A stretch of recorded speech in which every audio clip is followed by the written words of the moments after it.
Okay, everybody, welcome back to the Lechtech Musar podcast. We are on page 120 in the Art Scroll. We are on day 52 of Hachzik. So we're going to continue in the Inyan of Achil V'Shtia, eating and drinking. And now the Pele Yoeitz is going to discuss Mayim Achronim, which is brought down in Halacha. Mayim Achronim Chayva Mibayis Mechutz. Mayim Achronim, the washing of the hands that one must perform at the end of a Suda, is a chiyuv whether one has eaten inside or outside, b'shavas of leches, traveling or sitting. V'rabim avru v'tula l'nitilusa b'prat oivri derachim. Many have mistakenly transgressed and forsaken this halacha of washing, especially those who are on the road. Now, just to be clear, there are different dissenting minhagim, especially amongst the Yakis and other sects of Klal Yisrael. So, while the Pele Yoeitz is telling us that people were oivru batal, that they moved on and are not mekayim this halacha, it's something to be aware of. It's brought down in halacha, but you should definitely ask your local rabbi for an authoritative final take on this. But it's important to know stam the inyan of it and behind it, so that we're going to see. One must be even more vigilant and more careful with this washing, even than washing before a meal. One who is over, one who transgresses divrei chachamim is chayav misa l'fum tzar agra, and as we know, l'fum tzar agra, the more strenuous and difficult the act is, the more reward in turn there is. So it's a very interesting chiddush that more than Mayim Rishonim is the chiyuv of Mayim Achronim. But like we said, consult with your Rav, with your rabbi.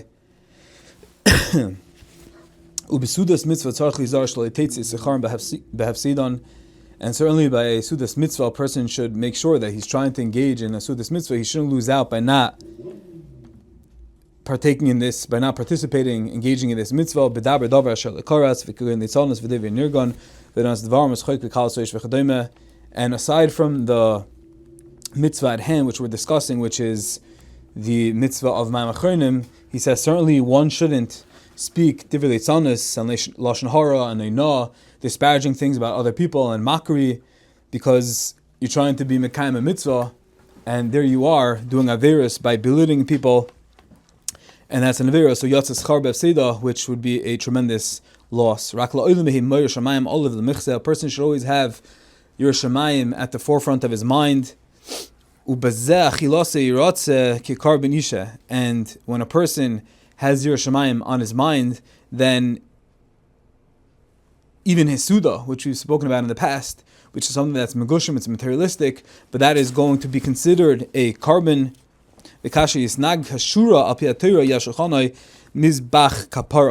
when he acts properly as the Torah instructs, then his table will be a mizbech, an altar of atonement.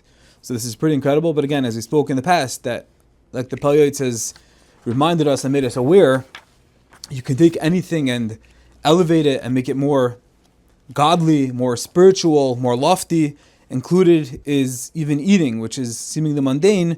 You can take that and elevate it through the mitzvahs. We spoke about Birkas Hamazon and making proper brachas, and I was speaking about Mayim Achronim. And certainly, at least at the bare minimum, a person should not, at the time of eating a Suda, speak divrei schoik and divrei avera, kalas roish, lashon hara, einah, because that certainly will be an impediment and destroy any potential of it being a mizbeach, a carbon, when there's averus at the scene. One must recite Birchas Hamazon slowly, loud, with joy and intention. A person should think about the meaning of the words he's saying. And if a person taka thinks about those words, it's impossible that he's not going to be happy, jubilant, and joyous over the fact that he's a yid, that Hashem is taking care of him. So just tap into the words, read the words. Hazan Yisraelim Kuloi Betuvai. Hashem is constantly nourishing and sustaining the entire world with His ultimate ceaseless kindness and goodness. And He's Meitiv Lakol, Hu Heitiv, Hu Meitiv, Hu Heitiv Lanu. He's the constant bestower of good. He's the benevolent King and Father. Just think about the words, tap into them.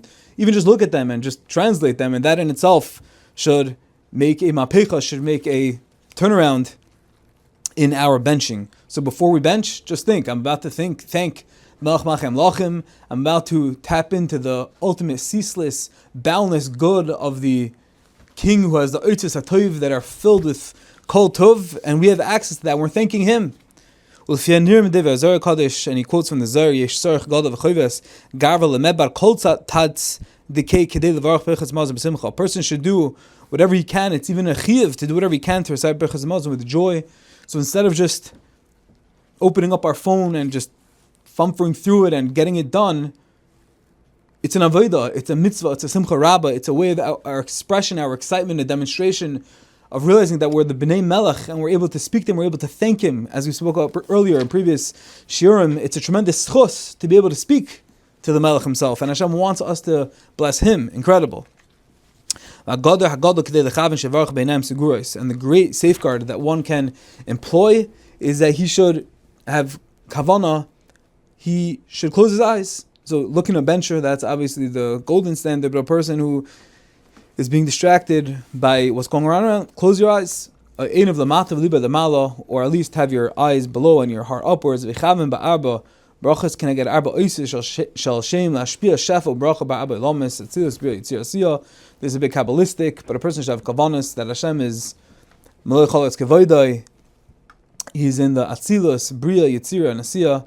Ashra yulad isha shekach zoiche, and praiseworthy is the one born to a woman who merits such an opportunity. And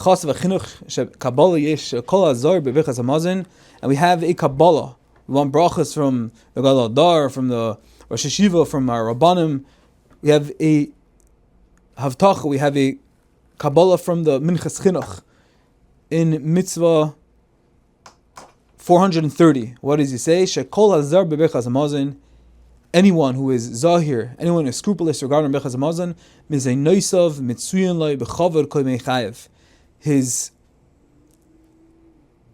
parnasa will come to him easily in a dignified manner for all days of his life. Come and learn the tremendous award that Hashem has out of a person saying bechas hamazon. He's zeicha tesoshe bracha.